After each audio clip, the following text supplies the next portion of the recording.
was the basketball final game between New Jersey High School and Marist High School. Where is he? Oh, there he is! That guy in red with that sunny smile. He's Jin. I've been having a big crush on him for 10 years. That decisive move and that concentrating expression. He must be the dream guy of tons of girls. Suddenly, I noticed that my best friend was also dumbfounded looking at the court. Pia? Pia? Huh? What you looking at? Oh, Harry is waving at you. Do you like him? He's Jin's comrade. Cut it out. It's time for our performance. We stepped to the court and started to do the halftime performance. I know! I look just like Jenny at Coachella.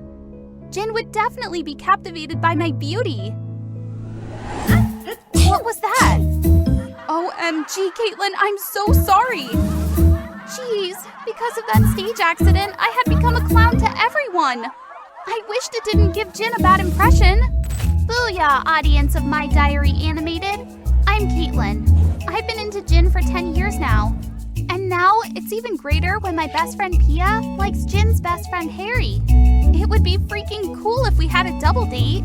Back in the day when Jin and I were 7, Jin was the only nice boy who helped me out.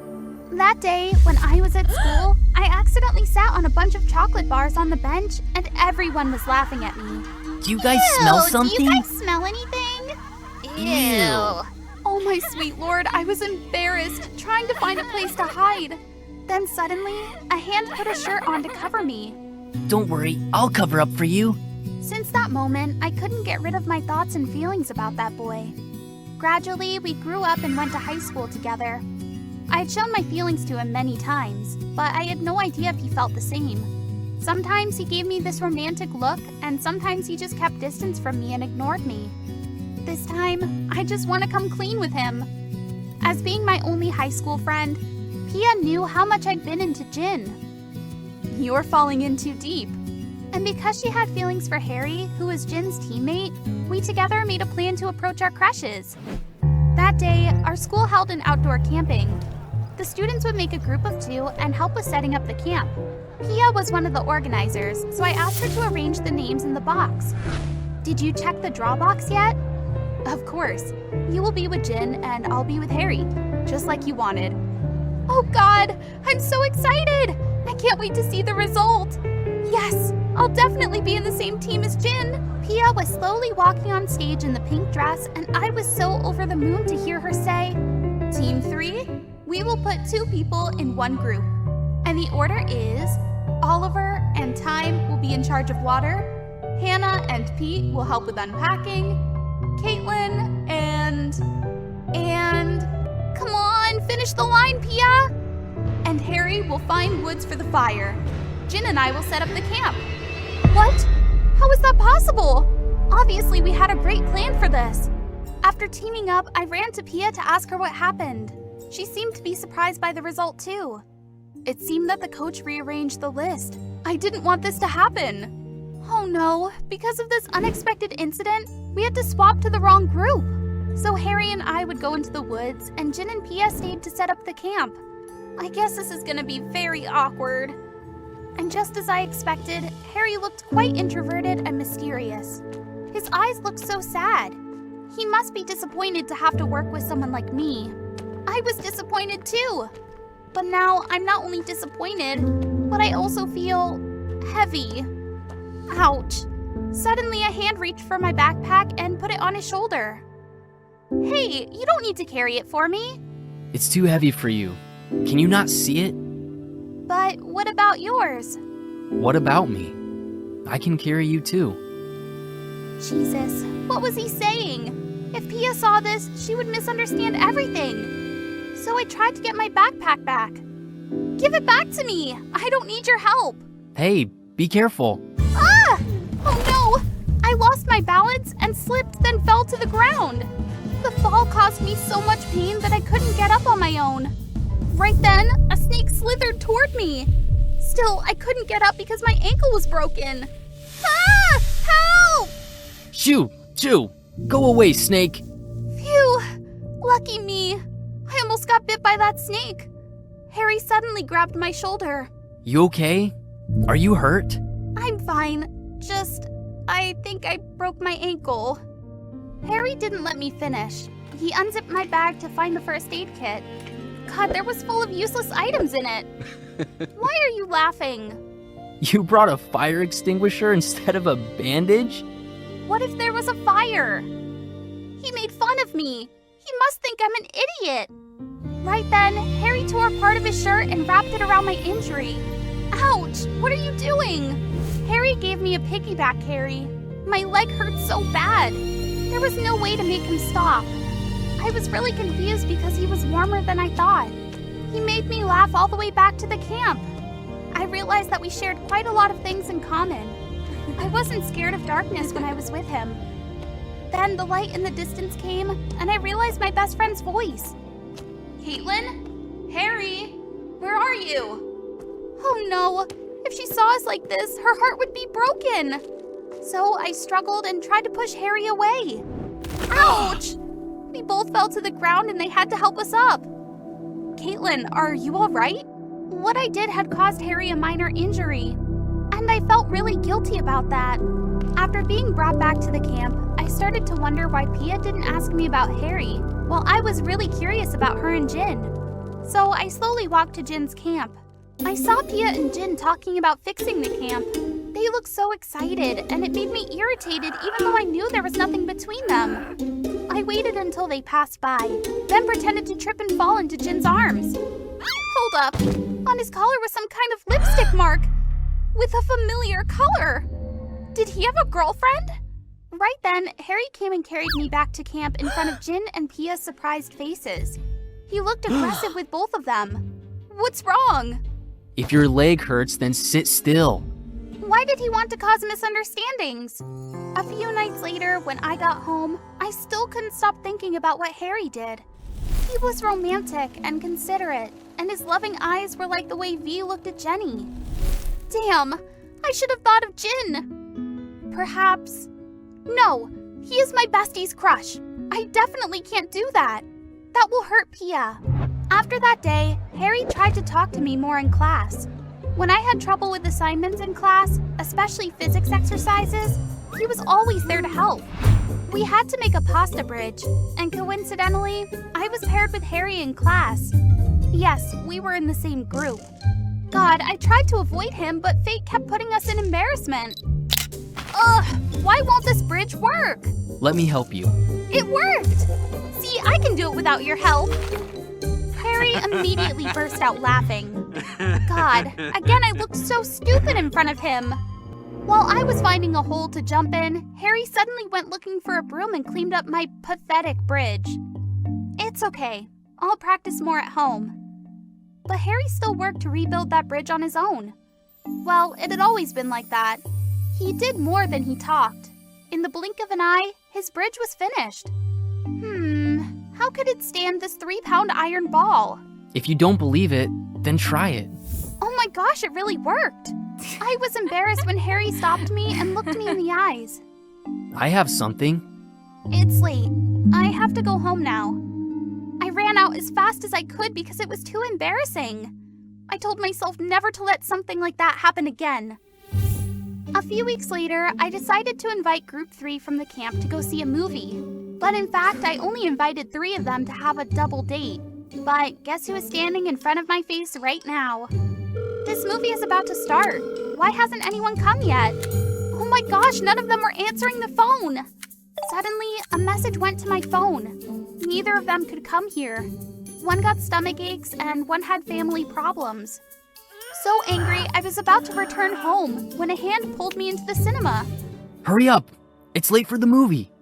Why are you always doing what you want? Just sit down. I had no choice but to sit next to Harry to watch the whole movie. This horror movie terrified me.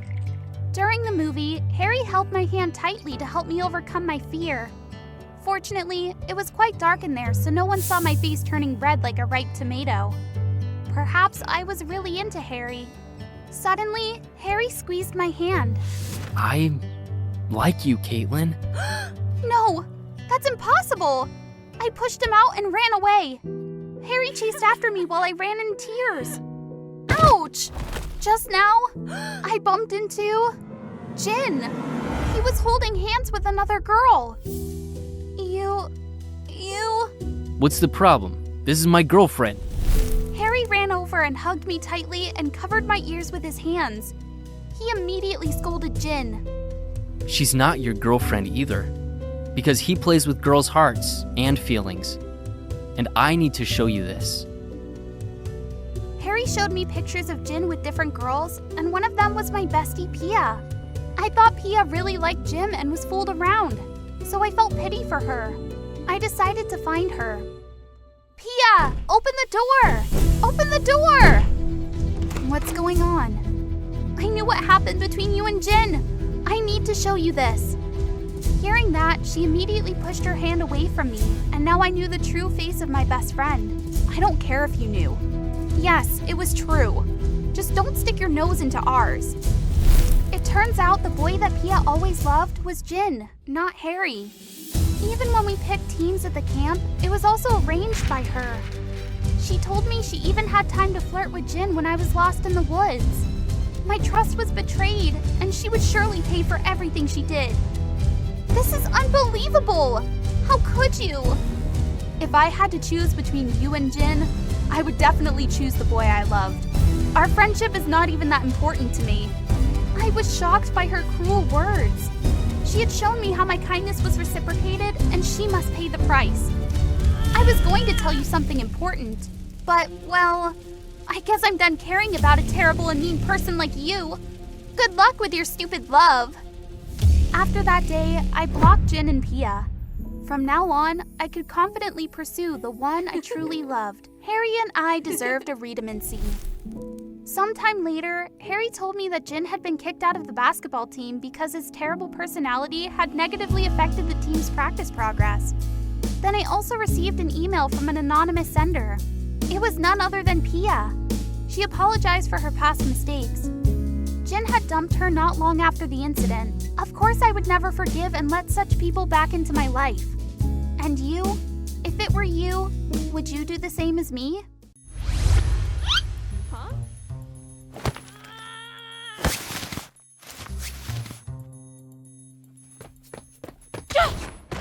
That one hurt like hell. What are you doing here? I can't take it anymore. That summer camp is a nightmare. The thing was, my mom sent me to this girl's summer camp, but I was done with its stupid rules, so I ran from it. And Max, he was sneaking out to go to a music concert in London. The only common thing we shared was that both of us didn't want to be grounded by our mom. And so I came up with an idea. It's impossible. Mom will kill us both if she finds out. She won't, as long as you and I keep each other's mouths shut. Okay, deal. Hi, my name is Jocelyn. I'm 18. This is Max, my twin brother. We're like two peas in a pod. Even our parents can't tell us apart if we swap our identities. Please like and subscribe to follow my story. Let me explain. So because of our parents' jobs, we had to move to Maryland. As supposed, Max and I would go to school together, but since I finished high school 1 year earlier than him, I'm a genius! He had to go to school alone. However, a few days before school started, my dear twin brother decided to play truant to go to London. I didn't want to stay at the summer camp, and Max didn't want to go to school. And both of us didn't want Mom to figure this out, so we decided to swap our identities. I would be Max to go to school during the time he was at the concert. Genius, huh?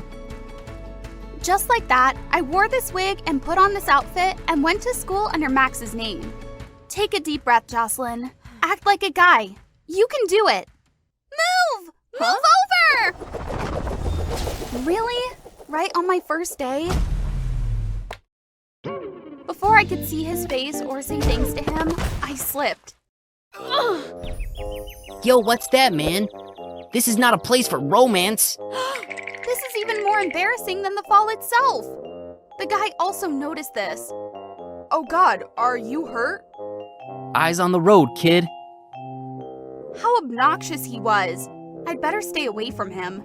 However, there's a saying, out of the frying pan into the fire, my dear audience. After class, I was dragging my luggage to the dorm room when... Ah! Jeez, why are you screaming like a girl, bro? Oh, sorry, bro. Hi. Hey, I'm Max. Caleb. This horrible, rotten, cocky lad. I previously wanted to thank him about the stairway case, but his face looked so irritating now. I decided to ignore him and just focus on my own business. A week later, I had completely adjusted to this school while still keeping my true identity from everyone. Well, partly because I'm a genius at disguising, and partly thanks to Caleb. Hi, Talia. You good? Hi. She said hi to me. Did you see that? Talia said hi to me, kid. Blah. He's an idiot. Being roommates with that idiot, I'll never have to worry about being exposed. That day, when I finished class and was on the way back to the dorm, I saw this girl being teased by another student. Hey, what's wrong? Come on. I just want to talk with you. Gosh, I hate jerks, and now I'm looking at one. You're smoking hot. Let's hang out tonight. I swear I'll be nice. Huh? Can't you see that she's being uncomfortable? I stood in front of his face and it bugged him. You want to eat some dirt, didn't ya? You're being rude to that lady. You better apologize to her now. You little rat. Josh walked toward me, puffing like a crazy animal. I'll give you some dirt to eat. Oh my god, I thought my jaws were falling off after this. Oh, the one who stopped his fist was...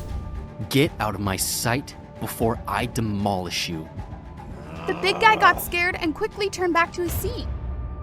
Did he scare you? Thanks for standing out for me, handsome guy. Thought that girl would sense something wrong about my identity. I immediately ran away from them and rushed to my room. Gosh, I hope she didn't doubt me. The next morning, I prepared to go to school as usual. However, I also noticed the way Caleb looked at me was kind of weird. Why did I feel like he loathed me on sight? When I came to the classroom, people also looked at me in a really weird way. Hey, handsome. You're so hot. Want a date?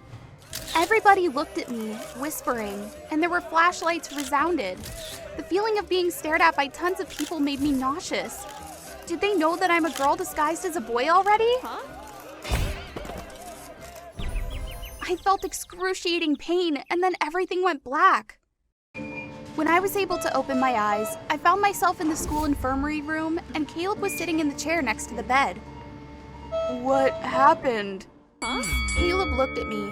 He seemed furious. Gosh, were his eyes hurt or something? He gave me his phone. There was a school article titled, "Who is that mysterious guy?" And it was about me standing out for the girl the day before. The problem was, it had reached 50,000 views and thousands of comments. Oh my god! And so I became the most popular guy in school overnight. That explained the way people looked at me previously.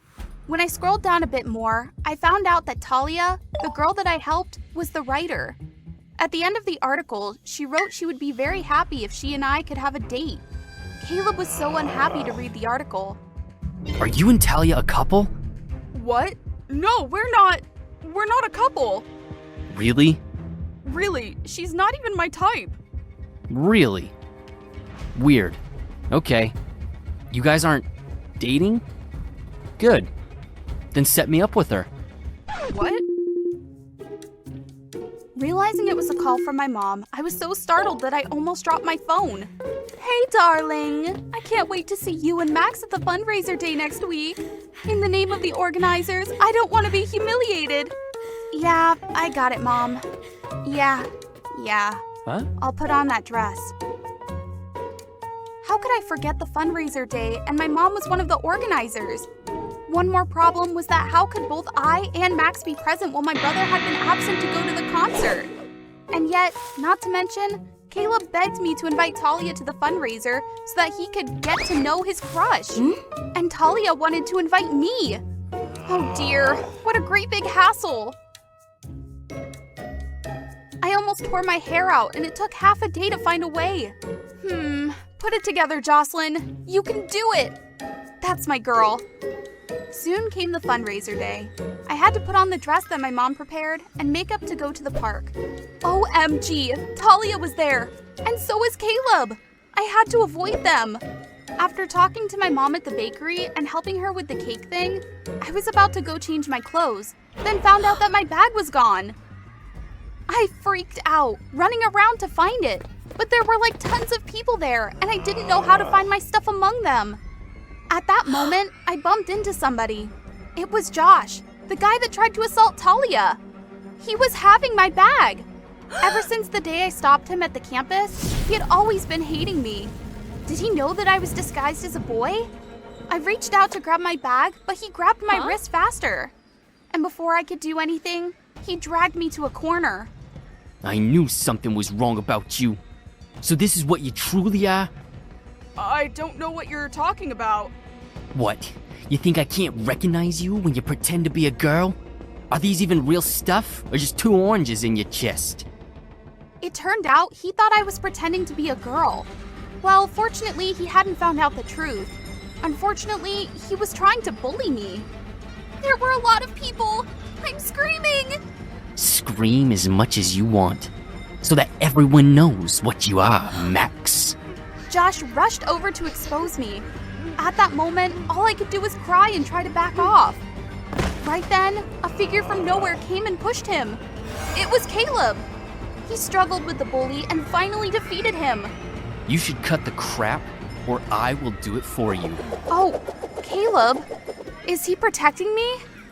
Suddenly, I feel blush on my cheeks, and my heart beats so fast. While I was still bewildering, Caleb held my hand and brought me out of there. After making sure that Josh was no longer chasing, I was able to relieve myself. Caleb looked at me confused. What is this, Max? Max? You mean my twin brother? What? To keep myself from being exposed, I had to cover the truth with another lie. Well, it wasn't really a lie. Wow! Just like that, Caleb and I had pretty nice conversations. It turned out that we shared more things in common than I thought. Caleb loved basketball, and so did I. We talked about the NBA, the Los Angeles Lakers, our favorite team, totally footloose and fancy-free, which was different when I pretend to be Max. When LeBron jumped up and did that slam dunk, everyone erupted in applause. Damn, that was a good one. He looked silly, but also cute, right? Wow, Jocelyn, you're gorgeous. I mean, you're cute. I suddenly felt my heart pounding. Should I just go ahead and kiss him? My mom called. Oh no! I immediately ran away, leaving Caleb there bewildered. Max! Chop chop! Get your butt here and help me! Right after putting Max's clothes on, I came to help my mom bring the cookies to the counter. Gosh, if Max was here, I wouldn't be suffocating this much. Just wait till his concert is over and he will be done with me. Huh? I trusted you, Max. You kissed Talia.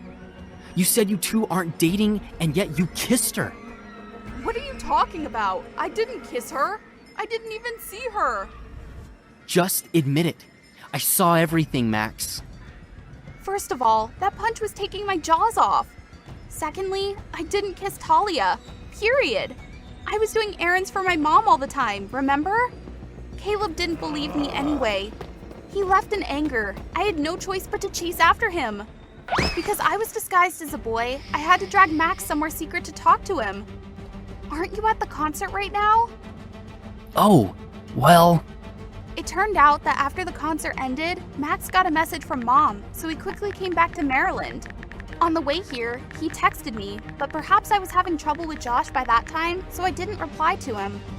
After meeting Mom, he walked around to find me, but a girl suddenly came and kissed him without saying anything, which made him dumbfounded. Caleb must have witnessed that. What happened after that? Well, you already saw it. We looked at each other like idiots for a while. I know this has come so far, and I can't hide the truth anymore. So I decided to confess everything to Caleb. There he is! There's something I have to tell you. Go away. I don't want to hear anything from you. Hi, Max. Listen, the man you saw kissing Talia wasn't me. What? Are you serious, Max? Yes, I'm serious. I'm not Max. I'm Jocelyn. What?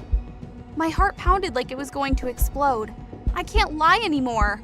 In front of Caleb and Talia's bewilderment, I took off my wig. Because I didn't want to go to the girls' summer camp, I pretended to be my twin brother to go to school. The one you saw kissing Talia was Max, not me. What? That's impossible. At that moment, Max showed up, causing Caleb and Talia in an even more shocking state. What on earth is going on? Why are there two identical persons? I'm Max, Jocelyn's twin brother. Damn right. Without the wig, no one can tell who is me and who is Max. Talia was so panic-stricken that she left. It must be hard for her to accept the truth that the guy she'd been having a crush on was indeed a girl. And Caleb, he was dumbfounded, even though the twins were standing face to face with him. So you mean the guy I've been sharing a room with the whole time was you? It's true, but I didn't mean to lie to you. Not only did you betray me, but you also lied to me, huh? I stood out for you to that rat Josh. I trusted you, you jerk. I didn't mean to hurt you, Caleb. We were friends. You could have told me since day one. You really disappointed me, Max. I mean, Jocelyn, or whatever your name is. The sadness and disappointment in Caleb's eyes broke my heart. What if I told you since the day I moved in? Were things going to be different? The feeling of guilt and betrayal choked my throat. All I could do was hug Max and cry like a baby. After that fundraiser day, I went back to the summer camp. Max went back to school, and he has still become the most popular guy in school, even though he had no idea what was going on. Caleb had moved out of the dorm right then. After the summer camp, I met Talia to explain everything, and she finally forgave me. As for Caleb, I have plucked up my courage to ask him out, but still hasn't gotten any response. My dear audience, do you think Caleb will forgive me after all?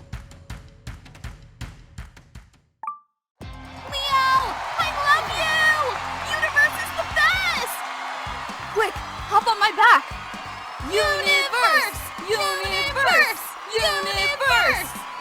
The lights, music, visuals, everything here is just dreamy. I've been waiting a whole year for Leo's US tour. He's a K-pop idol I'm totally obsessed with. And now he's here setting Soldier Field in Chicago on fire! Suddenly, the stage lights blind me, and the next moment, Leo appears right in front of me! So handsome I can't even, and that aura of his glowing. Oh, Leo, are you an angel? Oh, what? I can't. Just sing. Oh gosh, I'm shaking. But I can't say no to Leo. I take a deep breath and start singing. The crowd erupts in cheers and applause. I quickly grab Leo's hand before he returns to the stage. Your voice is amazing! Keep going! Should I pinch myself to wake up? This is like a dream come true! Hello, MDA audience! I'm Tracy, 17, a hardcore K-pop fan, just like you guys. Before we start, smash that like and subscribe button, okay? My mom was a renowned opera singer. Her voice like an angel. Dad and I were so proud of her. I love music. I love her voice, and always dreamed of shining on stage like her. But tragically, she was taken from us forever in an accident during a tour. I know it's hard, but you need to move on, sweetie. It's been months. I miss Mom's voice, and yours too, Tracy. Singing just isn't the same without Mom. And then Leo came into my life. He's the center and leader of Universe, a K-pop boy group that got huge right from debut. Okay, all K-pop idols look unrealistically gorgeous, but I'll never forget that time when... Ouch! That hurt! Are you okay? Be careful. Gosh, those deep brown eyes, his warm hands, and that sweet scent surrounding him. Did it hurt when Leo fell from heaven? If only I could go to a Universe concert and see Leo perform live. The atmosphere must be amazing. I spent all last night getting these front row standing tickets. You can't say no this time. Universe doesn't come to the US often. Oh my god, Janet! How did you... Oh, stop it. You're my best friend. Seeing Leo perform for the first time, my soul felt revived after a long time. And singing into Leo's mic that night changed my life. Since then, I've spent hours with Janet blasting Universe's songs, turning my room into a mini concert. I crave the feeling of that concert night. Gosh, Janet, I'm showering! Are you even focused on showering? Come see! You got directly selected as a trainee at Universe's management company! What? Oh my, is this real? What's happening? I sent them your profile. Remember all those singing videos I took of you? It took me an entire afternoon to pick one to send. You did what? Damn, my best friend isn't joking! What now? I'm going to Korea to become a trainee at the same company as Leo? The next morning, the company's casting manager came to pick me up. In the next 2 months, the trainee who excels in training and tests will get to record a song with Leo before our new girl group debuts. Just 1 spot. Ready for it? Oh my god! This is crazy! But record a song with Leo? How could I ever refuse? My first time in South Korea, everything was so new to me. Korean signs everywhere, and finding subway stations felt like a treasure hunt. Luckily, after a few lost days, I finally started getting the hang of getting around. The hardest part was training for the tests. Not just singing, we had to learn dancing, rap, and then combine it all in a performance. Your moves need to be on beat and more decisive. Practice more. Leo must be in a bad mood today. He seems much harsher than usual.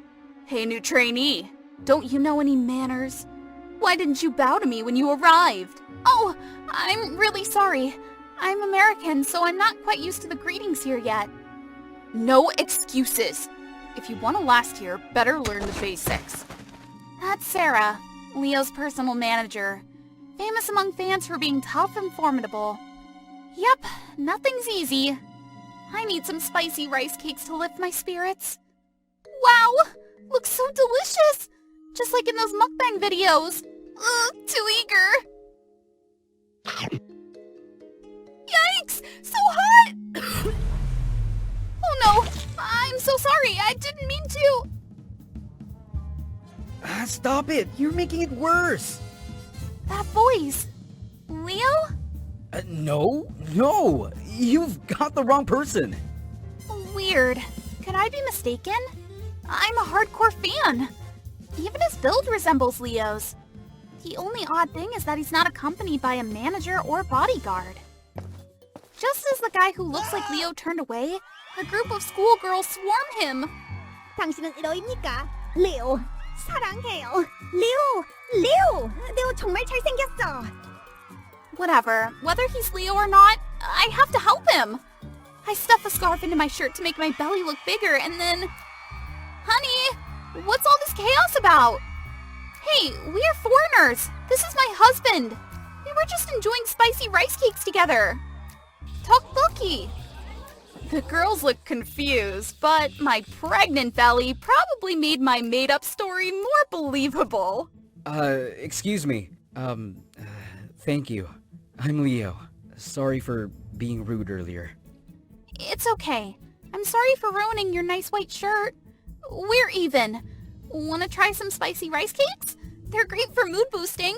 Gosh, I had to work hard to stay cool. We start eating and talking. It's magical because just a few days ago, Leo was still a beautiful dream I thought I'd never reach. Oh, Tracy! So you're one of the trainees directly selected in the recent casting? Too bad I didn't recognize you.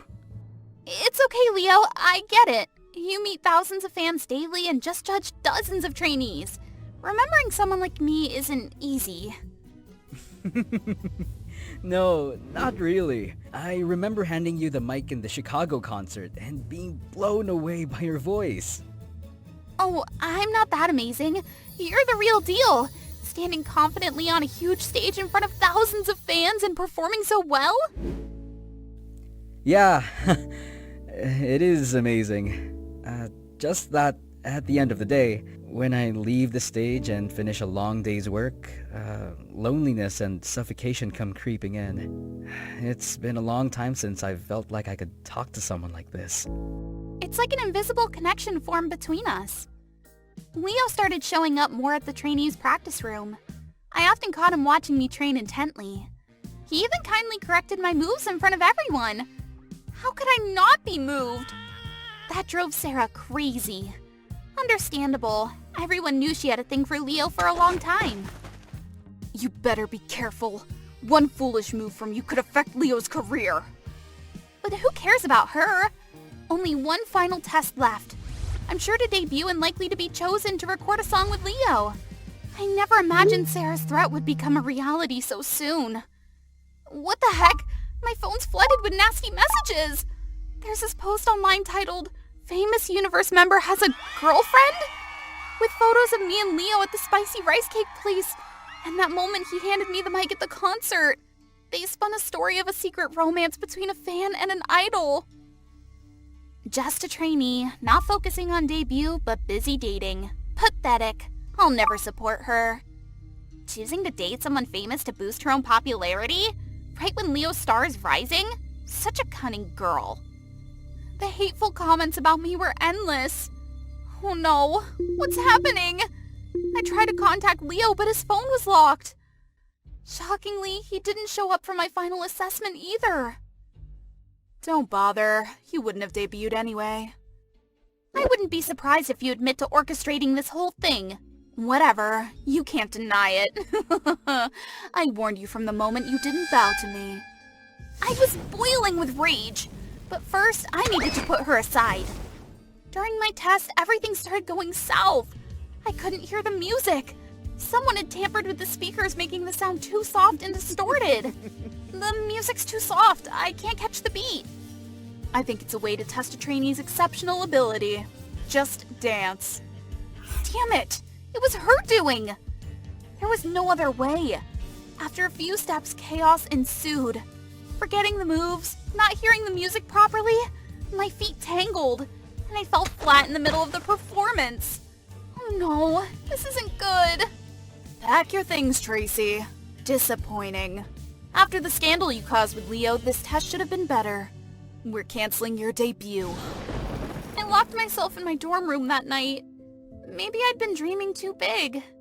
The gap between Leo and me was just too vast. Tracy, are you there? Tracy! What do you need from me now? Tracy, please, don't go.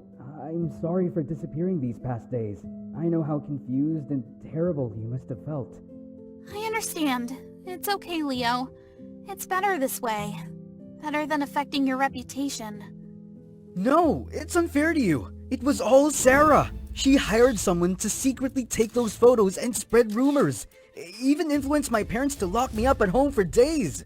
And, I heard about the test. I knew I had to come to stop you from leaving, Tracy. I opened the door for Leo and let him hold me tight as I broke down crying. He told me about his plan for the next concert night. You deserve every opportunity, Tracy. Don't let this stop you. Shall we try it together? The night of the final concert came. The stage was as dazzling as ever, but standing in the backstage, it no longer felt unreachable. I joined Leo in a duet. He patiently looked my way, encouraging me with a smile and singing, urging me to step forward. I slowly made my way onto the stage. The spotlight felt warm and blinding. Thousands of fans filled the seats below, cheering for both of us.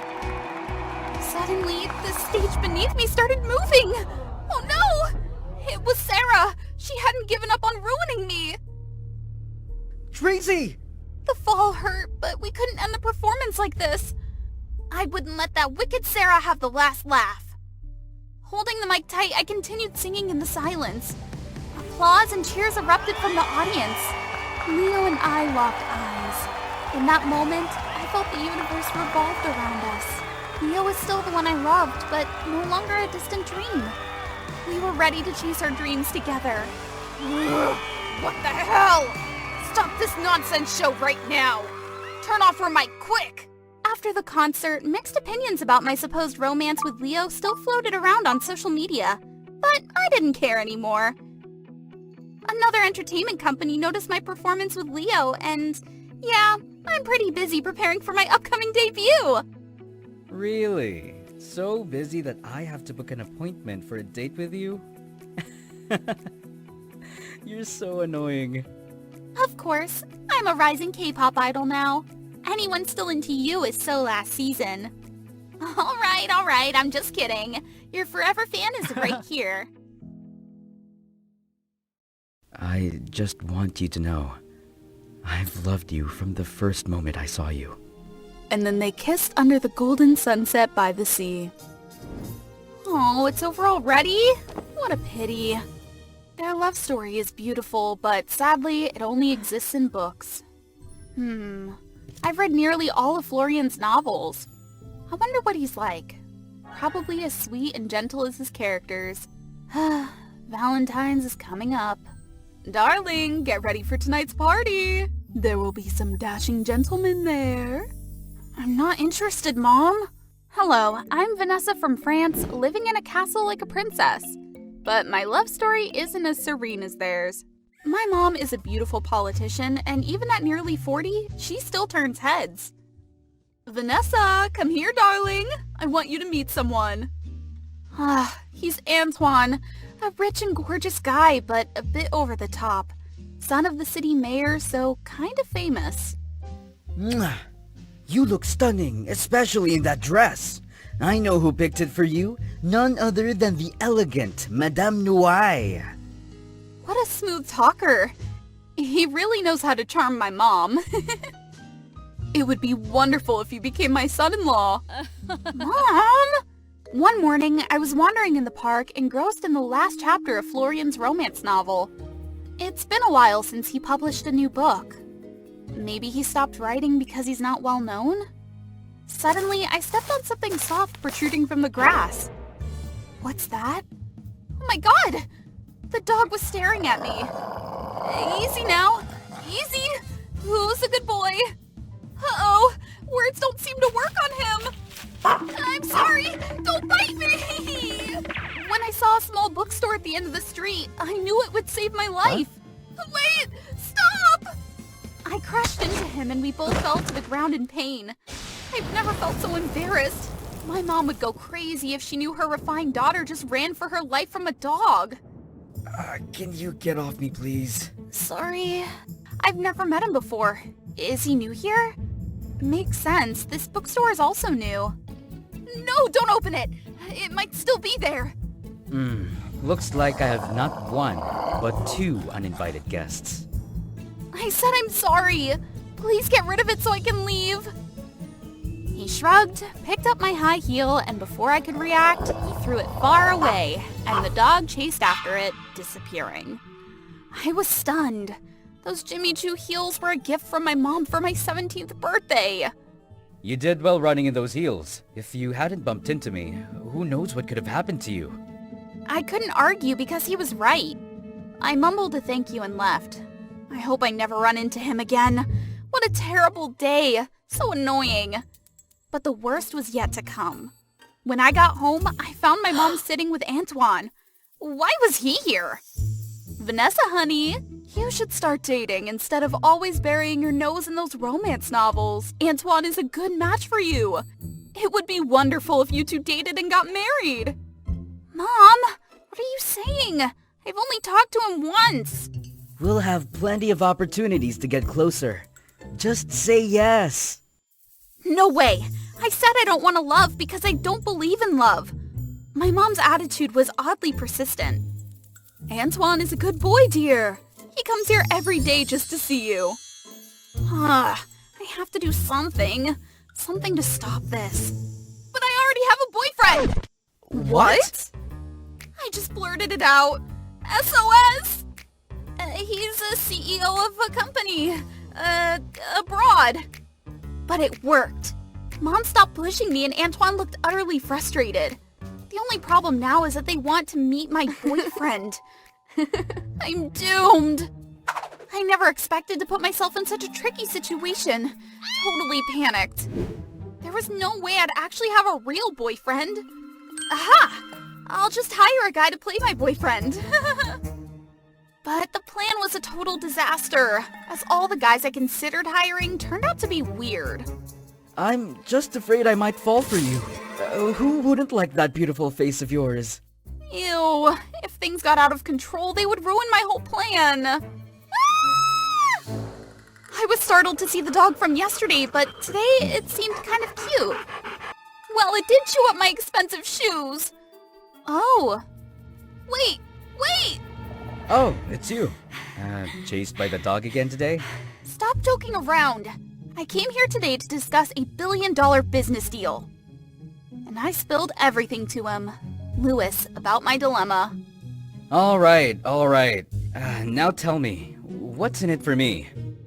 Of course. This bookstore of yours is quite outdated, and I can make it appear in the city center. To be sure, let's make a contract. Fine, I'll pay in advance. I took Louis to a men's clothing store to buy a new suit. And when he stepped out of the fitting room, he really looked like a CEO. And quite handsome, too.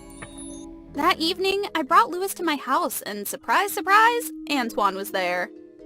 Antoine said he wanted to join us for dinner. The more the merrier, right? Not fun at all, just another obstacle. I was trembling. If the truth came out, my mom would definitely go ballistic. And the worst part is, I would have to really date someone. Oh no. This is my boyfriend. Nice to meet you, dear. It's a pleasure to meet you, Mrs. Noai. You're the most elegant woman I know, of course, and your beautiful daughter has inherited much from you. Wow, impressive! So what kind of CEO are you in the US? CEO? Oops, I forgot to tell him about that. I need to think fast. Switch topics. No. Currently, I'm the chairman of a joint stock company. I'm related to books, publishing books, you know? Quite busy, but I still make time for Vanessa. Our eyes met and his hand squeezed mine tighter. Oh, maybe that was a bit too much. After dinner, my mom seemed quite pleased with my fake boyfriend, but Antoine was not. He kept that heavy face until he left. Even though the play was somewhat successful, Louis and I had a heated argument right outside the mansion. Can't believe you're so good at this. Why don't you become an actor, or at least a writer? You've got talent. Duh! Thanks for the compliment. And also for the extra gift. That guy nearly choked me several times with his economics-related questions. You got paid to do that. Then that's the extra cost. Ugh. For the next few weeks, I had peace in my life as my mom no longer doubted our relationship. Louis still picked me up every day, but we would part ways at the end of the street. Yeah, we'd keep to our own paths. Until one day, as I stepped out of the car, Antoine appeared. I know everything! Louis and I looked at each other, both understanding what Antoine was referring to. We only had one secret between us. I can explain. You rejected me, Vanessa, indirectly. But I never believed him.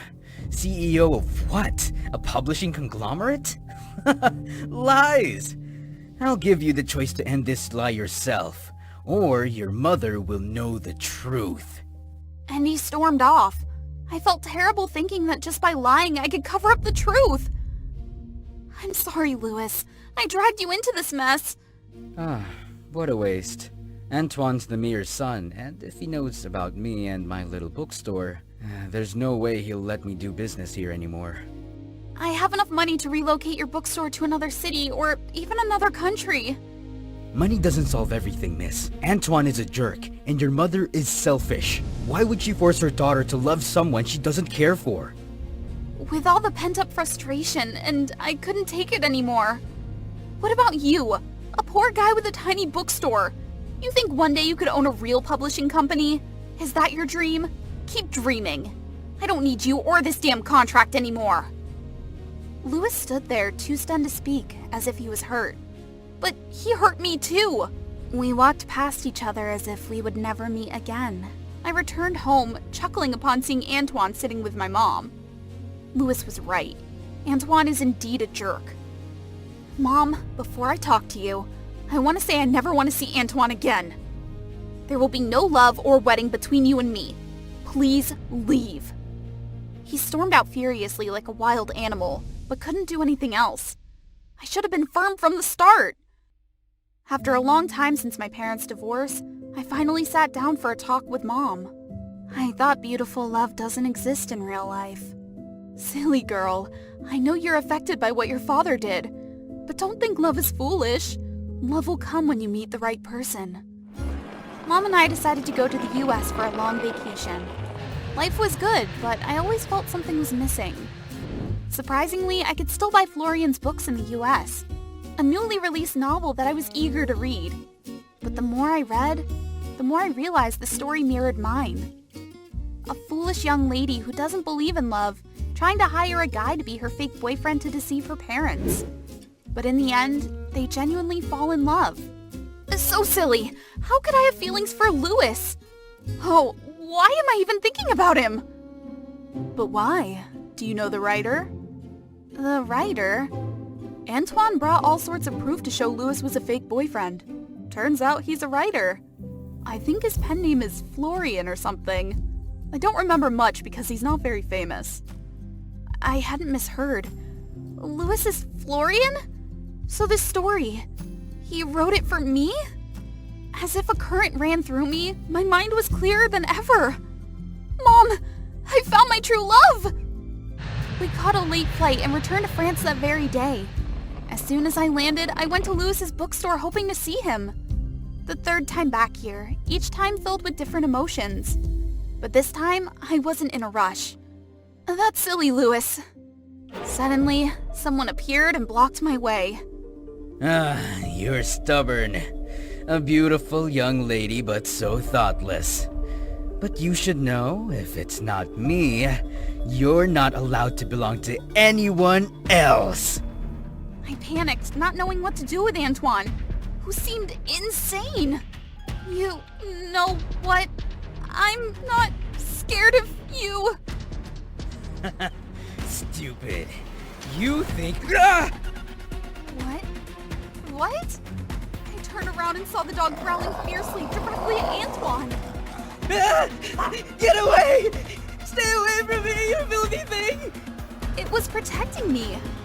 Soon, Antoine ran away in fear. Good dog. Thanks. Where's your owner? Hey, wait a minute! I ran straight into the park and there, I saw a familiar figure. Louis looked surprised to see me, but then he smiled gently. How was your vacation? Hope you still have the other shoe, because this dog is mine. So it's... Yes, I fell for the image of a clumsy girl in the park, absorbed in the story I wrote from the very first time I saw you. Despite some difficulties, in the end, it happened just as I wanted. When we meet the right person, the universe rejoices too. It was midnight in the hospital, the white lights flooding the cold hallway.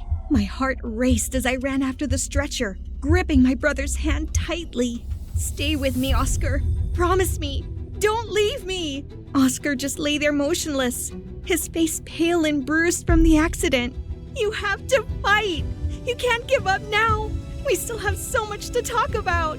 Tears streamed down my face. I couldn't believe the patient this time was my own brother. The surgical team was ready to take him into the operating room. Doctor, we need to move! Annie, quick! Hi there, I'm Anne from Finland. Before we dive into my story, don't forget to hit like and subscribe to my channel. My family was wealthy. My dad was a famous fashion mogul, and my mom was a former model. When she retired, they had a fairy tale wedding and decided to have twins through medical intervention. They thought a boy-girl twin pair would be adorable, but they were wrong. This is me, and this is my brother Oscar. And we were unstoppable little devils. Unlike other twins, we didn't share interests, feelings, or any telepathic bond. In fact, we were the opposite. We fought non-stop. Does anyone here get along with her siblings? On the day we were born, we even competed to see who would come out first. My brother always won every race. He learned to crawl earlier, talk earlier, and even ride a bike before me. You too. Go get the mail for me. I was about to run out first when Oscar held me back. Do you know what your first word was? Was it Mom? It was loser. Oscar laughed loudly and ran as fast as he could to the mailbox, grinning victoriously. I'll always be the one Mom loves more, got it? Sometimes we went out with Neil, our next-door neighbor, and my brother's best friend. Then came the bike races around the neighborhood. No matter how fast I pedaled, Oscar always crossed the finish line first and bragged about it to Mom. You two are the greatest gifts God has given me. But you love me more, right? Even just a little bit more. And so we competed. But still, I loved and tried to bond with my brother because Mom always reminded us to. Things changed after a major family tragedy. When we were 17, my mom passed away from a serious illness. Dad, overwhelmed with grief, buried himself in work day and night. Throughout that time, Neil was always by our side. He was kind, gentle, and mature. Neil also encouraged me to pursue my dream of becoming a doctor. I'll work hard to become a doctor and treat people with the same illness Mom had. That's great, Annie. I believe you can do it. Let's work hard together. But Oscar was different. He stopped talking to me at school and was annoyed with Neil for being close to me. He started hanging out with a bad crowd. No matter how much I tried to warn him, I found Oscar in the garage, the air thick with cigarette smoke and the smell of alcohol. I walked in, trying to wave the smoke away from my face. Oscar, you're not old enough for this stuff. Can we talk? Oscar threw his half-smoked cigarette down and crushed it, signaling his friends to stop smoking. What do you want, Annie? I pulled Oscar out of the garage and whispered, "Those guys aren't good people. Mom wouldn't want to see you like this." Don't bring Mom into this. I don't need anyone caring about me. Not even you. I can take care of myself. Oscar, Annie's just worried about you. You have to listen to her. This is not your business, Neil. You're always nagging me about what to do, just like my annoying sister. Stop telling me what to do, and you're not my friend anymore. Oscar yelled and shoved Neil hard. Neil staggered and fell, his face both showing anger and pain. I never seen Oscar so aggressive before. At that moment, the gang members honked their horns and revved their engines, signaling Oscar with their motorbikes. Now get out! I don't need any of you. Neil and I helplessly watched as Oscar rode off with the gang. Time went by, and thanks to my excellent grades, I got an internship at a big city hospital where Neil had become a doctor. Dad was so proud of me that he even bought me a car. I think this is a well-deserved reward for you. Thank you, Dad! As I hugged Dad, Oscar leaned against the doorframe and clapped slowly. Guess I should get a reward for having such an amazing sister, huh? Where's your competitiveness? You always wanted to outdo me. Everyone has their own life. Dad, I want a new car too. Dad had no choice but to hand him a black card, or he'd never hear the end of it. But Oscar didn't stop there. I came home to find a bunch of luxury cars parked all over the driveway. As I opened the door, a banner reading "Living the Life" greeted me. Oscar was throwing a house party? Yo! My awesome little sister is home! Come here! Before I could react, Oscar pulled me onto the stage, put his arm around me, and started blabbering. Clearly, he was drunk. Everyone, meet Annie, my twin sister! Oscar, stop it! You reek of alcohol! Don't yell! I know your secret! What are you talking about? I don't have any secrets! That's not what your diary says! I froze. Yes, I had a huge secret, and I'd written hundreds of love letters to Neil in there, complete with lipstick marks on his photo. Oscar randomly opened a page and read it out loud. Neil was there too. I wanted to dig a hole and never come out. Everyone laughed and looked at me like I was a weirdo. Furious, I grabbed Oscar's head and slammed him into the ground. It took 3 or 4 strong guys to pull me off before I could tear my brother to pieces. After that, Dad decided to cut off all of Oscar's money. He deserved the punishment for humiliating me, and I couldn't face Neil as I used to. Even though Neil tried to talk to me, I avoided him everywhere in the hospital. One evening after my shift, I poured myself a full cup from the coffee machine and stepped out into the garden. As I sat on the bench, taking deep breaths of fresh air, a hand on my shoulder startled me, almost making me spill my coffee. Oh, I'm sorry. I didn't mean to scare you. I turned around and saw Neil. My heart started pounding again. Annie, listen. Oscar was terrible for reading your diary out loud, but I want you to know that I've liked you since the first time I saw you in that princess dress. When we were kids, remember? That feeling has stayed with me ever since. Annie. He leaned in closer, surrounded by flowers and a few moths fluttering around. Was he going to kiss me? But just then, a colleague poked her head out and shouted, "Annie, something big is happening!" We rushed to the hospital entrance and saw a line of motorbikes. Scary tattooed guys standing there, and leading them was Oscar. I'm here to ask you for some money. Money? If not, I'm not sure you'll be able to keep working here. Oscar raised his fist, threatening my colleagues behind me, making them scared. Oscar, you've gone too far! Don't embarrass yourself anymore. If you need money, I can give you some. Neil pulled out a wad of cash and handed it to Oscar, but my brother just laughed. So, you two are a thing now? Did I make that happen? I don't need your money. Oscar yelled and threw the money into the air. The two of them glared at each other before my brother left. Neil took me home that night and tried to calm me down. But as soon as we stepped out of the car, a motorbike zoomed past Neil at high speed, almost hitting him. Even though the rider wore a helmet that covered their face, I knew it was Oscar. He did it to scare us. I was truly furious with my brother. At home, Dad called me into his room, looking extremely troubled. I thought Oscar would turn out like you. I'm trying to talk to him, Dad. He really disappoints me. Oh yeah? So where were you when I needed you the most? You buried yourself in work and always hid behind your office door after Mom died. Oscar barged into the room, looking so vulnerable. I think I saw tears in his eyes. You're a coward and a runaway. Shut your mouth! I was shocked when Dad slapped Oscar across the face. The tension was so thick, I could hear the ticking of the clock. Get out! I have no son like you! Before I could plead with Dad, my brother stormed out of the house. I didn't see Oscar again after that night. Time passed, and I graduated and officially became a doctor. I worked hard and tried to be a pillar of support for Dad. Neil was always by my side, helping me with my work whenever needed.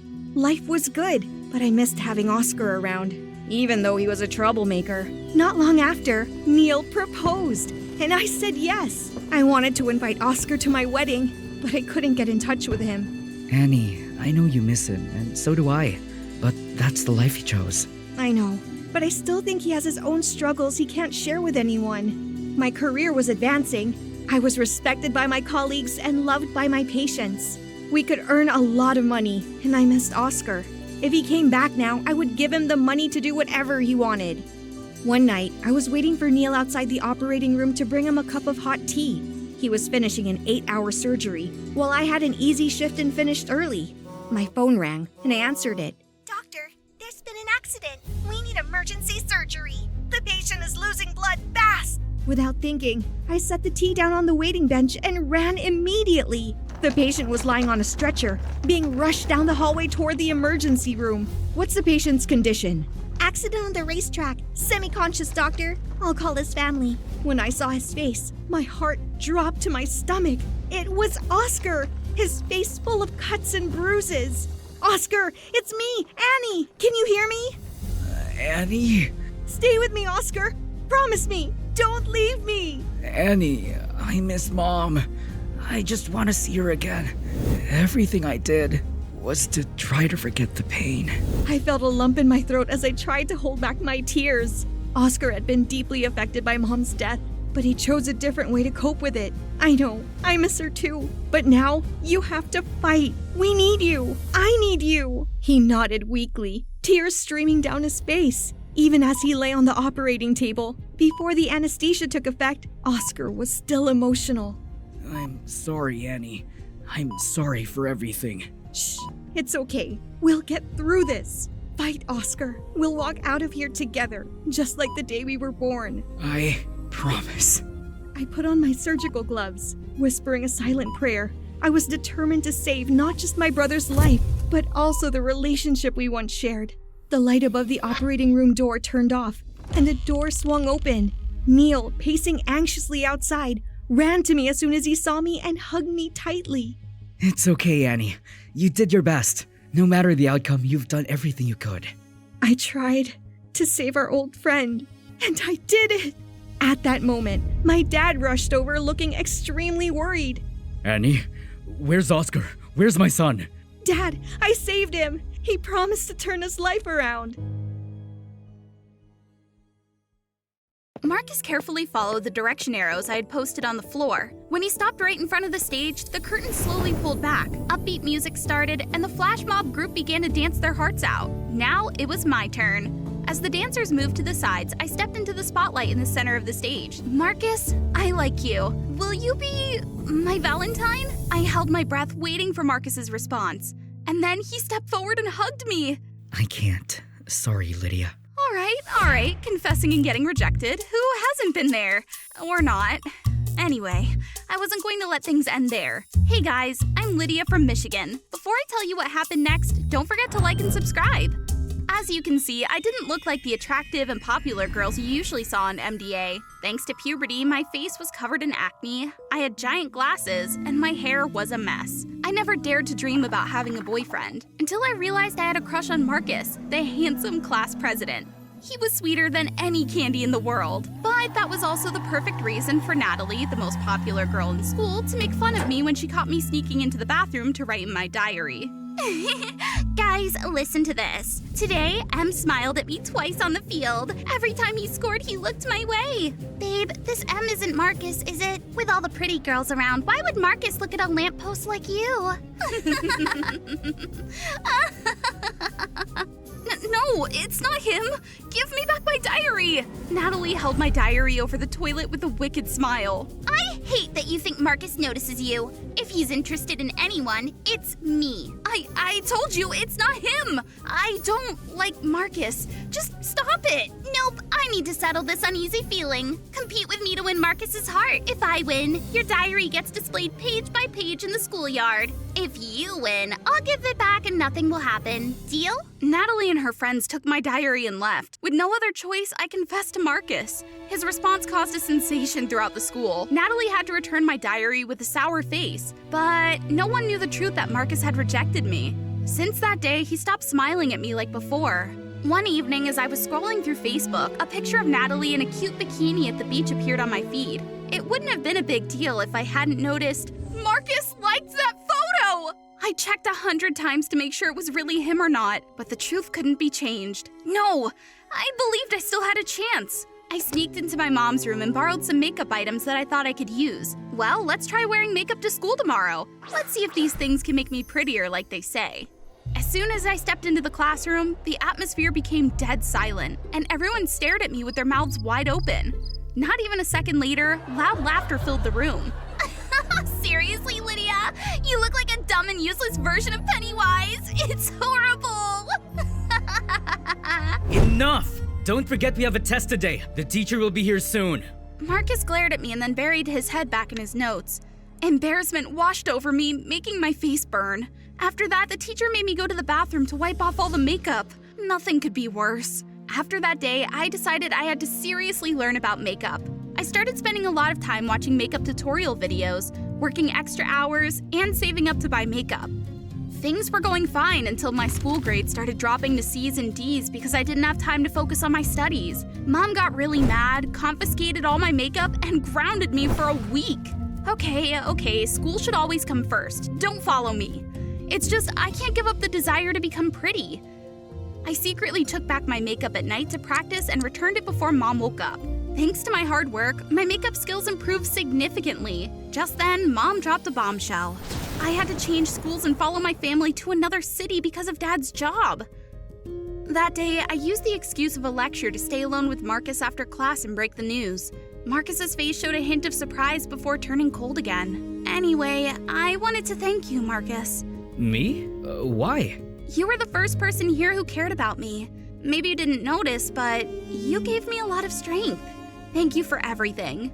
If that's how you really feel, then okay, you're welcome. Marcus said goodbye without another word.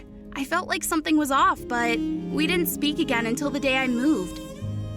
In our new place while unpacking, I saw my makeup and realized this could be a chance to change my life. Covering my pimples, adding some blush, mascara, and finally lipstick, I happily looked at the pretty girl in the mirror. Now no one would know how ugly I used to look. Just as I hoped, everyone at my new school liked me. For the first time in my life, I experienced the perks of pretty privilege.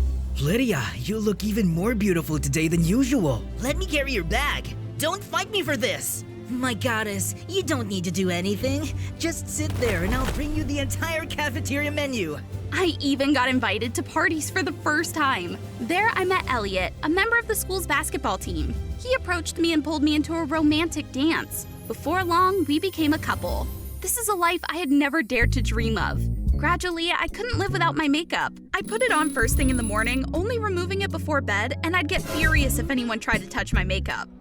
Everything was smooth until I went to New York for college. I was chosen to be one of the school's representatives for a model ambassador competition. While reading the list of contestants, suddenly a familiar name caught my attention. Natalie. Could it be? And there was no doubt about it. She appeared right next to me after that, followed by Marcus? Jeez Louise, I couldn't catch a break. From that point on, I was on high alert whenever I was at school, but fate had a way of messing with me. One day when Elliot and I were on a date at the mall, I ran into Marcus and Natalie. My heart skipped a beat the moment Marcus looked into my eyes. Why is he always with Natalie? Are they dating?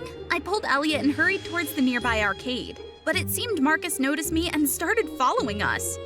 Marcus kept trailing us like a game of cat and mouse. After a while, I started to get annoyed. Hey you! Why are you and your girlfriend following us? What do you want? How dare you? Wait a minute. Lydia, is that you? No way! Look at this, the nerd with thick glasses and a face full of pimples from high school. Remember her? She was in our class. I don't know you. Elliot, let's go. Hold on, is this how you treat an old friend? Enough, Natalie. Can't you see she's uncomfortable? So what? She bumped into us first. Elliot, right? You must be her boyfriend. I have something interesting to show you. Natalie pulled out her phone and showed him an old photo of me looking awful. I tried to grab the phone, but Elliot got it first. Who is this ugly mess? Why are you showing me this? I was frozen, his words hitting me like arrows, but Natalie wasn't done. You'll see soon enough. She grabbed a bottle of water and splashed it on my face. My makeup started to run, and as I tried to wipe it off, my bare skin became more visible. Lydia? Is that really you? Guess you never got to see her natural beauty, huh? You've gone too far, Natalie. Why do you hate me so much? What did I ever do to you? Because you keep reaching for things you don't deserve, you pathetic loser.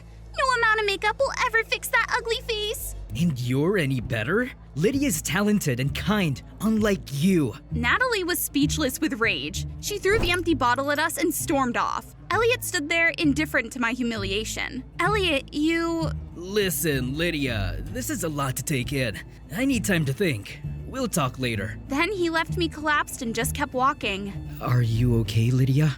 I didn't answer, trying to hold back my tears. Marcus offered to take me home, but I refused. And after that, there was no after that. Elliot didn't want to see me again and even broke up with me through a text message. Turns out all he ever loved was my pretty face. And I'd been blinded by all the stupid compliments. Things got worse when I went to school the next day. The atmosphere felt weird. That pretty face was all fake. You should see her bare, hideous face. Ugh, gross. She made me lose faith in people. It felt like a deja vu of my high school days. All the shame and sadness came rushing back as if they never left. I tried to calm myself, but I couldn't shake the bad feeling about showing up at the model ambassador contest. My intuition was right. On the day of the contest, as soon as I stepped into the hall, I was horrified to see my old photos plastered everywhere. Someone had played a cruel prank on me. I frantically tore them all down while everyone stared at me in shock. That's when I realized I'd always hated and denied my true self. Instead of trying to improve, I'd maintain a fake facade, living in fear of being exposed one day. I ran into the dressing room, tears streaming down my face. Marcus followed me in. He quietly sat next to me and showed me a photo. This is a picture from when you won first place in the school's math competition. You know, Lydia, I've never seen a smile as beautiful as this. Really?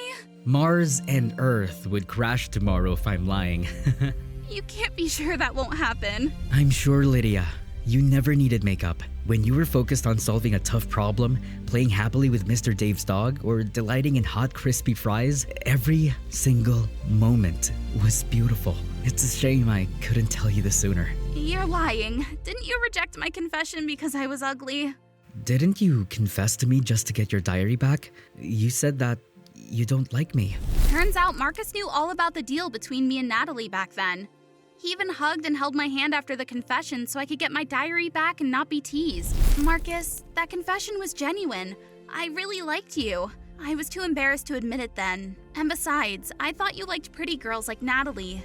Who told you that? Well, you two were dating, weren't you? You even liked her photo on Facebook before. That never happened? My family and Natalie's have known each other for a long time, so she always assumed we'd date and get married. I never said I liked her. As for the photo, I remember now. One day her phone died and she asked to make a call for mine. I swear, she must have done it herself. Why do you even care to explain to me? 'Cause I don't want you to misunderstand. I like you, Lydia. Only you. You've always been the most beautiful to me, with or without makeup. Just then, the MC announced it was almost time for my turn in the contest. I didn't have time to redo my makeup, so I just wiped my smudged face before stepping onto the stage. Though I was still nervous in front of the audience and the bright lights highlighting my bare face, I felt relieved, as if I'd been freed from a heavy burden. I didn't win the contest that day, but it was okay. I was proud of facing my true self and overcoming my insecurities. That was a victory more important than any other. After that, I found the right way to take care of myself, improving my looks from the inside out. Now I'm confident in my bare face, but still need makeup sometimes, right? Oh, and about Marcus. He jumped for joy when he heard I broke up with Elliot. We're still getting to know each other and have a date tonight. I'll catch up with you for more next time. See you later. Inside the sterile white walls of the operating room, a woman's screams echoed. Come on, you can do it! Push! It hurts! Help me! After 3 years of marriage, the young couple finally received happy news. The doctor announced they were expecting a very active baby boy, and the woman endured a difficult pregnancy. Over 9 months passed and their little boy was about to be born. They joyfully decorated the small room with blue, but when the baby's cry echoed in the operating room, the doctors exchanged puzzled looks. The father and mother widened their eyes in shock and fainted at the same time. That was me, Claire, a very cute baby girl. The doctor said it was a charming mistake, but that was just the first strange beginning of my life. Despite the small mix-up, I remained the apple of my parents' eyes, their only child. I loved pink but also adored blue. I cherished Barbie but also couldn't resist thrilling race cars. My dad owned a repair garage, and since I was 5, when mom was too busy with weekend shifts, I often went with dad. For a kid, the garage was an incredibly fascinating place with all sorts of strange tools and towering stacks of tires like mountains. Dad, look at me! In my excitement, I tripped and knocked over one of the tall stacks of tires. A tire fell and smashed the roof of a pickup truck. As I tried to think of a million reasons to explain the accident to Dad, the noise from the mechanics drew my attention. Pry them off! Quickly! Get the forklift! It was my dad. His leg was trapped under one of the fallen tires. Without thinking, I rushed to his side. Dad, don't worry. I'll save you. To everyone's astonishment, I lifted the tire easily and tossed it aside. Once Dad was rescued, the panic turned to amazement. More people gathered, staring at me with jaws dropped. How did you do that, Claire? I just lifted it. Easy peasy. To show off my ability, I picked up the fallen tires and stacked them neatly. My little superhero! Mom seemed shell-shocked when she found out I was going viral online. But instead of celebrating, she was worried and took me to see a doctor. Claire is perfectly healthy. She just has more muscle mass than usual. But don't worry, everything is fine.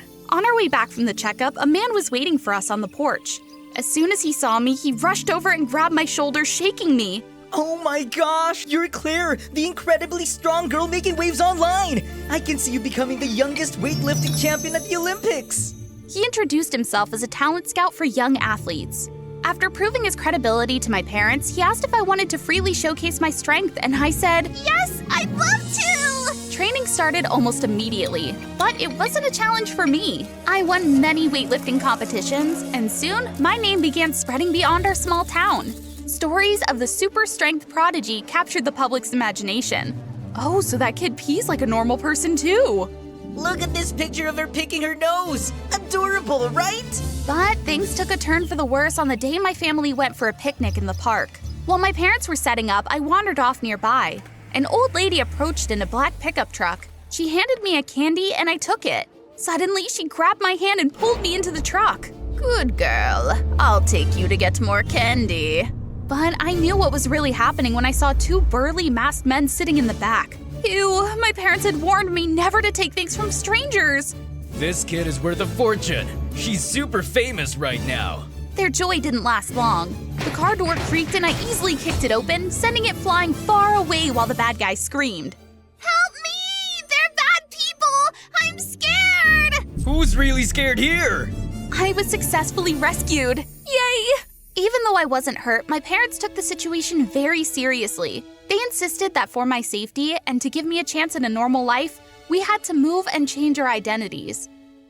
For years, I tried to fit in. I kept my strength a secret, even from our neighbors. My parents and I built a new life, and gradually the media frenzy about the mysterious disappearance of the super strength prodigy faded into a distant memory.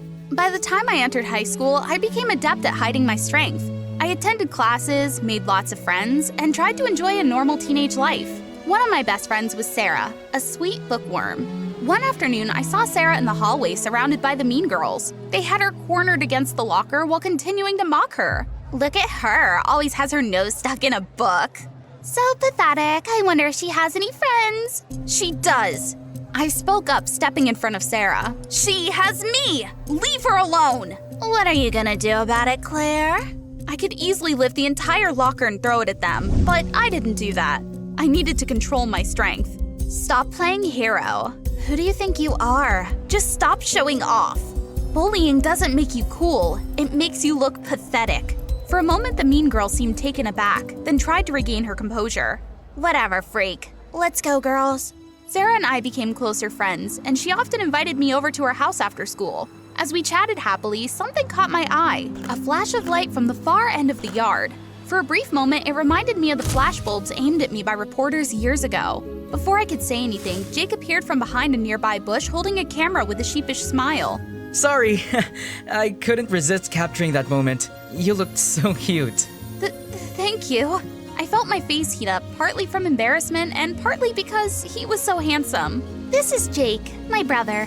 He's a journalist, but also loves photography. He always captures the best moments. Jake showed me the photo. It was indeed the most beautiful and natural picture of me. Our faces were so close I could hear his breath. Your smile seems familiar. Jake was handsome, charming, gentle, and smelled really nice. Perfect in every way. Have we met before? I don't think so. He had a reason for asking that. Jake led us to his room to show me more beautiful photos he had taken. But what caught my attention was a file titled, "The Disappearance of the Super Strength Prodigy." That was my old identity. I swallowed hard as I squinted at the file. You know her too? Yeah, a little. She was amazing, right? She'd be your age now. If she hadn't disappeared, she'd probably still be famous. My brother has been researching that story for years. If he finds out her identity, his name in journalism will surely rise. Exactly! As we left Jake's room, Sarah chatted about her family's weekend plans, but my mind was elsewhere. I could help Jake, the guy I had a crush on at first sight, but that would mean destroying the new identity my parents had worked so hard to maintain. The next day at school, I ran to class to find Sarah so we could go home together, but couldn't find her anywhere. The mean girls were sneaking glances at me and giggling. Surely they had been picking on Sarah again. I searched everywhere until I heard her crying in an empty classroom. Are you in here? Claire, help me! I'm so scared! I twisted the doorknob, but it wouldn't budge. The nasty girls had even poured glue into the lock. I looked around, making sure no one was watching, took a deep breath, and yanked the door hard. The wood splintered in my hands. Sarah burst out, collapsing into my arms, sobbing. Only then did I notice a crowd had gathered behind me, whispering and pointing. What kind of weird strength did she use to open the door? So freaky. But I didn't care.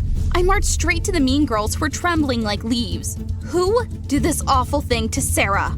She's afraid of the dark and tight spaces.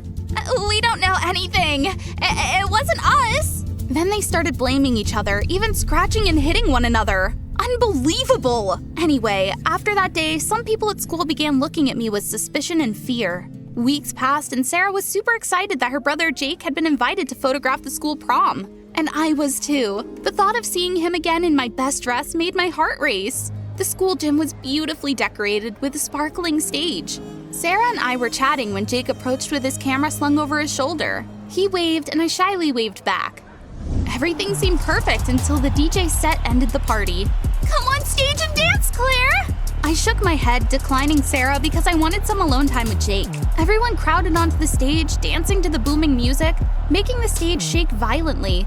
Before anyone could react, the stage collapsed with a thunderous crash, debris flying everywhere. People were panicking, and some students were trapped under the wreckage, including Sarah. Jake had pushed through the crowd to get to his sister, and I helped get Sarah out as gently as possible. But then I heard someone else calling my name from another direction. Help me! Listening closely, I realized the voice was coming from the most wrecked part of the stage. I made a decision in 2 seconds and rushed over, throwing the steel beams aside with my strength. Piece by piece, I freed the students trapped underneath. A weak hand reached out and I grabbed it. The mean girl was nearly unconscious with fear. I scooped her up and ran towards the exit where ambulances were waiting. Everyone step back! Please make way for the injured! It wasn't until the last person was pulled from the rubble that I could finally rest. Jake approached me, handing me a cold bottle of water. Unbelievable. Claire, how did you... I pulled Jake aside away from the crowd, knowing there was only one way to explain the chaos of tonight. What? You're saying you're the super strength prodigy? Yes, that's me. But my parents wanted me to have a normal life, so they decided to change my identity and move quietly. I get it. But what just happened? You're going to be in trouble. Too many people saw. I know. Maybe it's time for you to complete your article. Jake seemed thoughtful, processing everything I'd just told him. I know what I need to do. As expected, the days that followed at school were tense. News of my strange strength spread like wildfire. Some students looked at me with fear, avoiding me as if I were a ticking time bomb. Meanwhile, Sarah happily stuck by my side as we walked into the cafeteria. Don't mind them. You're my guardian angel, my superhero. The mean girls were there too. The leader had been discharged from the hospital and was recovering well, but her snooty expression hadn't changed. As she walked towards us, I braced myself for the usual taunt. Everyone, attention please! Oh, a public taunt. Thank you, Claire. She saved our lives. From now on, if anyone has a problem with her or with Sarah, you'll have to deal with us first.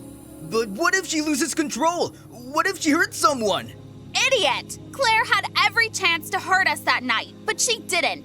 Claire is a hero. Scattered applause turned into a roaring ovation. I had never felt so moved in my life. Jake came to find me at school that day and handed me the latest edition of the newspaper. The front page headline read, "The super strength prodigy is back." For a moment, I felt disappointed. Jake had chosen his career over keeping my secret. Read it. Tears welled up as I read the final lines. The disappearance of the super strength prodigy is no longer a mystery. She's still here, still among us, but she chooses to prioritize her privacy and happiness. I hugged Jake, overwhelmed with emotion. The article resonated widely with readers, and Jake gained more fame. The entire school decided to keep my secret and let me live a normal teenage life. Except I got a little extra special treatment. The school organized a grand appreciation event for the heroes of that night, especially for me and Jake. After everyone had left, I still sat quietly in the rows of chairs as if waiting for something special. Suddenly, Jake took my hand. There's something I need to tell you. I've fallen for your smile since the first day we met. This photo. Jake opened his wallet to reveal a picture of me tucked inside. I like you, Claire. Will you be my girlfriend? I nodded happily and we hugged. Sarah was even more excited than I was when she found out. I woke up with a pounding headache from the party last night. But wait, why does my room look different? My eyes were still bleary as I looked around and panicked when I saw someone lying next to me. It was Edmund! My heart raced and my head spun. What on earth happened last night? Hi, I'm Nora, but hold on. I'm not some bad girl or anything like that. Actually, I'm the perfect model student. Yet life just keeps throwing lemons at me. Like and subscribe to follow my story. My dad passed away when I was just a baby, and since then I've grown up with my mom's love and care. But it was a bit over the top. Mom always gave me the best: a healthy diet, a prestigious school hoping I'd become a doctor someday, and most importantly, she made sure all my relationships were completely healthy. Anyone I hung out with or talked to had to go through her approval first. Andrew, his nose is too big for his face, totally unbalanced, out. Phillips, too flashy, looks like a scammer, out. Drake, what's this? Are you planning to date a sugar daddy? He looks as old as me. You know what? You should just avoid boys altogether. It was a bummer, but I loved my mom so much. She had carried the family alone for years, and her advice never really hurt me. I always listened to her to make her happy and become the top student in both academics and looks. Except for... Shh! I secretly took fashion design classes. Look, not bad, right? Suddenly, I was startled by a knock on the window. Nora, babe, it's me. It was Edmund, my boyfriend. He was climbing up like a hero to save his damsel in distress. Me. We met in a fashion design club and had been dating for 2 months, of course, without my mom knowing. We were blissfully happy with our young love until... What? You're leaving for studying abroad? In 2 days? I'm sorry. I didn't tell you earlier because I didn't want to make you sad. I was devastated, tears streaming down my face. Edmund gently held me and said, Don't worry. If our love is strong enough, nothing can separate us. Oh, and tomorrow night is my farewell party. You have to come. The next day, I had to lie to Mom, saying I was going to sleep over at a friend's, the second top student in the school, to get to Edmund's party. Mom didn't seem too pleased, but eventually agreed. When I arrived, I was surprised to see the mean girl Clara there too. She always made my life difficult just because I accidentally took the top spot from her. I tried to avoid her to prevent any trouble, but strangely, Clara was acting very differently today. Sorry for treating you badly all this time. I was just jealous of you. Let's make up. And Edmund, cheers! I hesitated but felt happy that Clara finally understood. We partied hard until... What happened last night? I panicked and woke Edmund up. He was just as shocked but couldn't remember anything either. Did we? No way! Calm down. It's okay. I'm here. In our unclear state, we lost control. Both Edmund and I knew our actions were wrong, and this would be a hard lesson for both of us. I saw Edmund off at the airport, my heart burning with anxiety. And as soon as I got home, I faced my mother's wrath. How could you let your grades slip like this? Are you doodling again? My mind was a mess. I ran to my room and slammed the door. As a result, I was grounded for a month. But at least Edmund called me every day, making life seem brighter. However, one day, he just vanished. No calls, no texts. I felt a growing unease, but there was something else too. I hadn't had my period for over a month. I kept putting off seeing a doctor thinking it was just stress, but after searching online, I was floored. I took the risk and bought a pregnancy test. Oh my gosh, my life was over! At that moment, my heart stopped. Why did I end up in this situation? What am I going to do with this baby? Ah! What's wrong? Nothing. I'm fine. Make sure you go to bed early. You have school tomorrow. Mom would kick me out if she found out. No, that can't happen. After thinking it over, I made the craziest decision of my life. I'd keep the baby, but wouldn't let anyone know I was pregnant. I started eating like crazy to gain weight, hoping to hide my growing belly. As expected, when Mom saw me gaining weight, she immediately put me on a strict diet to slim down, but I kept sneaking food at night. However, my weight gain couldn't keep up with my expanding belly, even with the baggy clothes I wore. So I came up with the idea of stuffing my clothes with cotton, gradually adding more so it wouldn't be too obvious. But this layer of cotton made it hard to walk. I could barely breathe and was sweating like crazy from the heat. Everyone stared at me with wide eyes, including Mom and my schoolmates. Why is there a pig running around our school? This pig must be size XXXL. Their teasing left me flustered. I remembered Clara making up with me that night, or was I too drunk and confused? If Edmund were here, he would have scolded them for sure. I kept trying to contact Edmund, but to no avail. Maybe he had moved on with his life and didn't want anything to do with me anymore. As time passed, I slowly accepted that Edmund was completely out of my life. Only my passion for fashion design could lift my spirits, and selling my designs brought in some extra income. People around me got used to my new appearance, but other problems arose when I started experiencing morning sickness and constant nausea. What's wrong with you? Oh, it's just a bit of indigestion. The next day, Mom insisted I go to the doctor with her, but I said I was busy studying for finals, had a sore foot, a toothache, and came up with a million other excuses. Luckily, after a few months, the symptoms subsided and Mom stopped paying attention. I used my savings to buy prenatal vitamins and other supplements for the baby, hiding them all in a corner of my closet. Lately, seeing me so tired, Mom became much gentler. She didn't make me study as much and even cook soup for me every day. I was happy but felt incredibly guilty. The pregnancy reached 5 months, and with only 2 weeks left in the school year, I planned to tell Mom I was going abroad to study, then have the baby there. Once the deed was done, she couldn't do anything about it. A perfect plan, right? But life isn't a fairy tale. The next day, the principal called Clara and me to his office and announced that the school needed a representative for the national competition. As soon as we left his office, Clara dragged me to a corner and said, "That spot is mine. Step down before it's too late." Why should I? How dare you talk back? She raised her hand to slap me. I tried to resist, and unfortunately, some of the cotton fell out. What's this? She then touched my body and pulled out more cotton. I knew it. So you really did get knocked up that night? What nonsense are you talking about? No need to hide it. I intentionally got you and your boyfriend drunk. What you two did to get this big belly isn't my fault. Here's the deal. If you give up the spot for the competition and agree to be my lackey, I won't tell anyone. If not, well, let's see how the top student handles being pregnant out of wedlock. I was in a daze the whole way home. Should I do what Clara says? But a snake like her probably wouldn't keep her word. After a lot of painful thinking, I made a decision. I would tell Mom everything. Lately, she had been gentler with me, so maybe everything would be okay.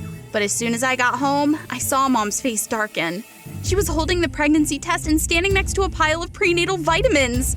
What is this? Speak! What have you done? Who's the father? Speak! I'm sorry! You dared to lie to me all this time, bringing disgrace to this family! You've disappointed me beyond measure! My throat tightened and my eyes blurred with tears. I was at fault, but how could Mom say such harsh words to her own daughter? Fine, then I'll leave you so you can have your clean house.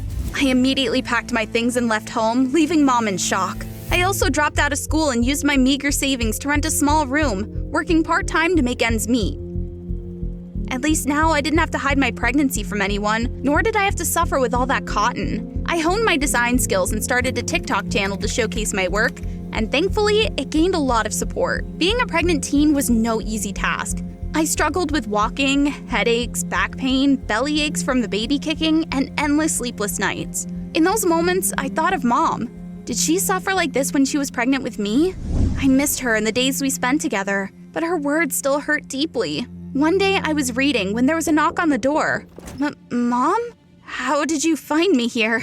Come home with me right now. You're such an ungrateful child. What will people think of me, that I'm such a bad mother you had to run away? So you're only here because of your reputation, not because you miss me? I'm pregnant, so what? You're a mother too. Why can't you understand? I'm tired of being your puppet all these years. Even if I live a hard life, at least I get to be myself. How dare you talk back to me like that? Come home right now. I tried to pull away, but suddenly felt extremely short of breath and everything went black. I faintly woke up to the smell of antiseptic, my hands covered in IV lines. If you had been a little later, the baby wouldn't have made it. I glanced to my side and saw Mom. I lost my temper trying to get up and leave, but Mom suddenly hugged me tightly. Nora, I'm sorry. I almost lost my grandchild. I was wrong, so wrong. I just wanted to keep that secret. What secret? And what she said next left me stunned. Your father didn't die. He ran away, leaving me alone and pregnant. I didn't tell you because I was afraid you wouldn't respect me anymore. I'm sorry for thinking that making you perfect and keeping you under control was the best way to protect you. When I found out you were pregnant, I was so ashamed that I let you fall into the same trap I did. So I said those horrible things to you. But I regretted it right away. I've been searching for you everywhere and haven't slept a night since. I couldn't hold back my tears. Mom had been bottling everything up for so long, and suddenly, all my anger melted away, replaced by deep compassion. This was my real mom, with all her raw emotions. But who's the baby's father? Forget about him, Mom. He's out of my life now. Because I once called a boy and forbade him from dating you. I think his name was Mom! Whatever. If he really loved me, he wouldn't have let a few words from you stop him. I went back home with Mom, transferred to a new school, and continued studying until it was almost time to give birth. I became more active, more confident, and even shared my story with my peers so they wouldn't make the same mistakes. But there were moments when I wished my baby could have both parents. Time passed, and today was the day I was giving birth. My little Daisy, she was as beautiful as an angel. Holding her in her arms, I was stunned to see someone walk in. Edmund? Nora, I finally found you! Ed, you... I was a coward and felt unworthy, so I agreed to stay away as your mom requested. But ma'am, I've now succeeded and have my own fashion brand. I'm confident I can take care of Nora and the baby. I worked like crazy to become a better person and come back to you at this precious moment. Maybe it's the telepathic bond between a father and his child. We hugged each other and cried. Then we decided to start over.